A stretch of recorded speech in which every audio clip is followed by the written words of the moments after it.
critic and author, and it is my privilege today to work through Roger Vadim's 1961 film Please Not Now, which of course was released in France as La Bride sur la Cour, translating literally to The Bride on the Neck. This film, of course, stars the great French screen icon Brigitte Bardot of their individual career, 1948 film Blanche Fury, which is a British that was adapted from the 1939 Joseph Shearing novel of the same name, For Love, and Plucking the Daisies, again, which starred Bardot and which Vadim co-wrote. So we really start to see her sort of sex kitten star persona really coming to the fore there. So Plucking the Daisy came out just after another Vadim Bardot collaboration, Naughty Girl, and that really gets the troubled first draft of the screenplay. He said he'd only do that, A, if Bardot was cast in the lead, and B, later that same year, and God Created Woman. And God Created Woman has a much more somber tone, perhaps, than Please. That film's success really relied upon Bardot's performance as a kind of rebellious young woman from a conservative small town. And she's unafraid to use her sexuality to get what she wants. Again, this film was a massive hit internationally, not just in the United States, but the United Kingdom as well. And quite famously, it was censorship controversies in America, where legend holds that in some cinemas, some managers were even home, noting that, quote, BB fan letters a day from boys and girls alike, and everyday indignant mothers write to newspaper editors, and religious and families murdered a sleeping old man in a train, the Parents Association denounced BB to the deputy mayor of the city. It was she, they said, who was really responsible for the crime. I am not surprised that professional moralists in all countries, even the United States of America, have tried to have her films banned. It is no new thing for high-minded folk to identify the flesh with sin and to dream of making a bonfire of works of art, books and films that depict it complacently or frankly. But this official prudery does not explain the French public's very peculiar hostility to BB. So de Beauvoir later in this same essay drops this bomb. This is quite remarkable. She says, quote, BB is neither perverse nor rebellious nor immoral, and that is why morality does not have a chance with her. Good and evil are part of the conventions to which she would not even think of bowing. Amazing stuff. In terms of the essay's broader point, Andy Martin gives a really good summary of what de Beauvoir was kind of getting at in an article he wrote for the New York Times in 2013, where he wrote, quote, Beauvoir's Lolita syndrome, her personal favorite, she said, among her essays, offers an evangelical defense of the sexual emancipation of the young. They have been tied up in chains for too long. Bardot is presented as the Harry Houdini who will get them out of bondage. Bardot is a film that is important because it really captures quite precisely this tension, and that despite Bardot's explicitly gets, you know, to the very heart of the part that Bardot played in feminist history more broadly. So Poirier goes right back to that de Beauvoir essay that I mentioned earlier and provides quite explicit context for us as she writes, nowadays, feminism in Britain and the United States would shriek in horror at the thought that Bardot might be heralded as the... But that is just how designer Nicole Fari remembers her. Bardot was totally liberated. It was extraordinary to see, and Bardot's sense of freedom was absolute, almost existential. All right, I want to stick with this idea a little bit here and focus, I think, for a bit on the kinds of politicization, I guess, of Bardot's body that we very much could see causing quite significant anxiety at the day as the slut shaming. She takes off her clothes in film after film and walks around in her skin with no more self-consciousness than a young animal. According to cameramen and co-workers on the set, she takes off her clothes or anybody for publicity stills, for the movie cameras, because the director tells her to, or just because she happens to feel like it. According to this theory, BB is no more than a girl who got used to it. Yikes. So yes, not just in France, but in the international press as well, the body, the focus on Bardot's body, and, in particular her naked body, really caused an awful lot of pearl clutching. And in many ways, the discourse can be seen as a really significant turning point. You know, it's a kind of transitional moment in terms of these sort of quite enormous cultural shifts that were happening when it came to women and sexuality, the fading looks that revealed as much about their cultural values as about the star herself. Nevertheless, the films are an index of changing acceptability of sexual display. So it's perhaps,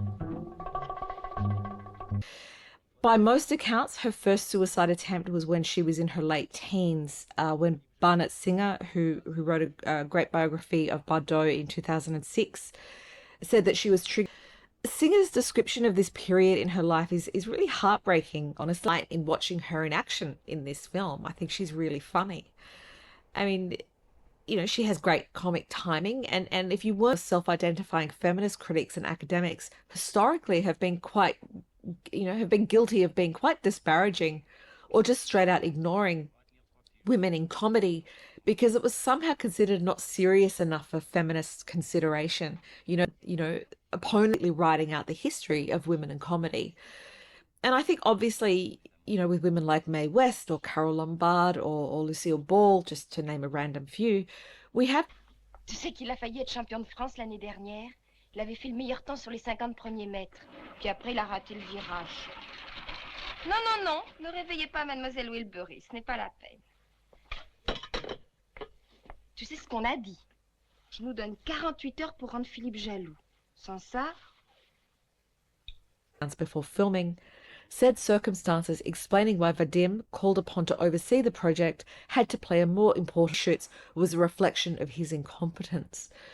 Truffaut jumped on this and forced her to acknowledge that she had done reshoots for other films and other directors, specifically Georges Clouzot, to which she angrily replied, quote, "I don't accept the comparison. When Mr. Clouzot reshot scenes, those scenes were already good, and this great director had prepared his shot breakdowns many weeks ahead of time."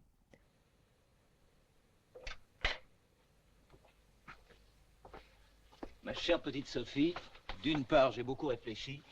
D'autre part, je viens de parler avec Philippe. Tout va très bien. Ah bah toi, t'es pas difficile. Rien va bien. Mais c'est de ta faute. C'est peut-être moi qui suis amoureux de Barbara. Ça, c'est quelque chose. Et tu crois vraiment que Philippe est amoureux de Barbara? Mais enfin, ça se voit tout de suite, ces choses-là. Justement, nous, ça se voit pas du tout. Alors comprends-moi, il faut que tu me laisses te prendre dans tes bras, faut que je t'embrasse sur la bouche, faut flirter, quoi. Bon. Ben, on y retourne. Non, pas maintenant. Philippe se méfie. Tu sais ce qu'il m'a dit tout à l'heure? Si vous étiez vraiment amoureux l'un de l'autre, vous seriez pas descendus dans le même hôtel que moi. Il pense à tout, hein? Oui, mais moi aussi. Ce soir, on ira au Bistro Club. C'est la boîte de nuit de l'endroit, tout le monde y va. C'est pas bête. Bon, bah, je vais dormir. Je vais être en forme pour ce soir. Et qu'est-ce que tu fais? On vient de le dire, je fais la sieste. Mais j'ai pas dit dans le même lit. Non, écoute, je commence à en avoir marre de passer ma vie par terre. Avant-hier, c'était au matelas, et hier, dans le train, toute la nuit, j'ai pas pu fermer l'œil. Ça, mon petit vieux. Allez, pousse. Bon, bah, je suis bon prince.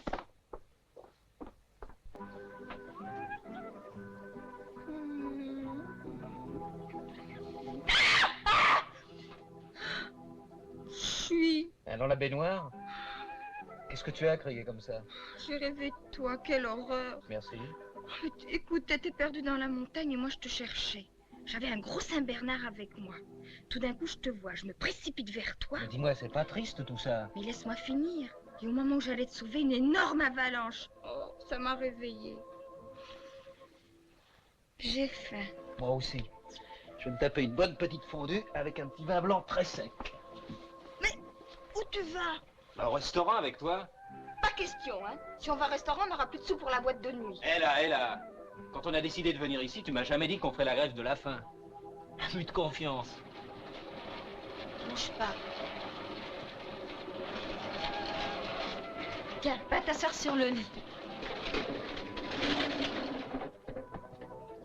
We kind of quite readily accept Audrey Tautou in something like Emily as this sort of whimsical, charming protagonist. In a review of Cameron Crowe's Elizabethtown, where he writes about Kirsten Dunst's character and wrote, quote, "The manic pixie dream girl exists," quote, "The trope of the manic pixie dream girl is a fundamentally sexist one, since it makes women seem less like autonomous, independent entities than appealing props to help mopey, sad white men self-actualize self."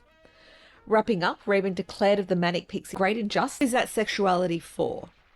And in Ça, c'est quelque chose. Je n'ai rien compris. Mais c'était formidable. Rien compris. La chose jaune, c'est votre argent. Enfin, votre or. Et Philippe tourne autour de vous pour faire une bonne affaire. Vous êtes folle. Philippe est un gentleman. La preuve, il n'a pas encore osé me demander... Mais justement, quand un Français ne couche pas tout de suite avec une Américaine, c'est louche. Vous croyez? Moi, ce que j'en dis, hein, c'est pour vous. Vous avez des millions de dollars et ils vous respectent. Vous trouvez ça normal, vous? Vous êtes très chic, Sophie. Je sais ce qu'il me reste à faire. Attends, je vais t'expliquer. Taisez-vous. C'est trop facile. Adieu. Mais je te jure que tu... Alors, les pâtisseries, ça ne t'a pas suffi, hein? Je te prenais pour une petite gourde, et ben je me suis trompé. T'es une petite garce. Qu'est-ce que tu veux que ça me fasse maintenant? Tout ce que je peux te dire, c'est qu'il y a heureusement sur la Terre des garçons qui sont pas comme toi. Des garçons serviables, tendres, désintéressés. Alain, par exemple. Parfaitement. Alain n'est pas un genre de type à faire la cour à un coffre-fort, lui. D'accord. Mais si j'étais toi, je lui donnerais tout de même pas le bon Dieu ni autre chose sans confession. Et qu'est-ce que ça veut dire, ça?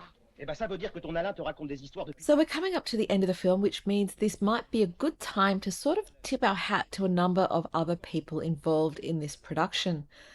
Before I do that, I have to give a shout out to the repeated musical motif of La Bamba in this film and mention the Gypsy Kings. This song, of course, goes back to the 1930s, and whether it's urban legend or not, there's a version of the Tout? Tout.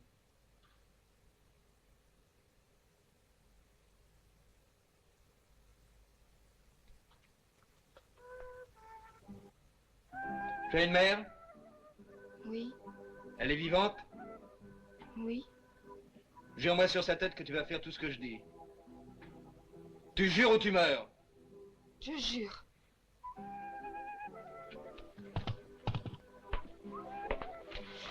Aside from its centrality in the New Wave defamation trial, Bardot herself, which is pretty remarkable when you take into account the many personal challenges that she was facing during this period in particular.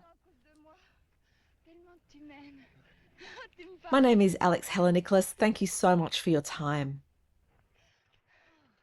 Encore des photographes.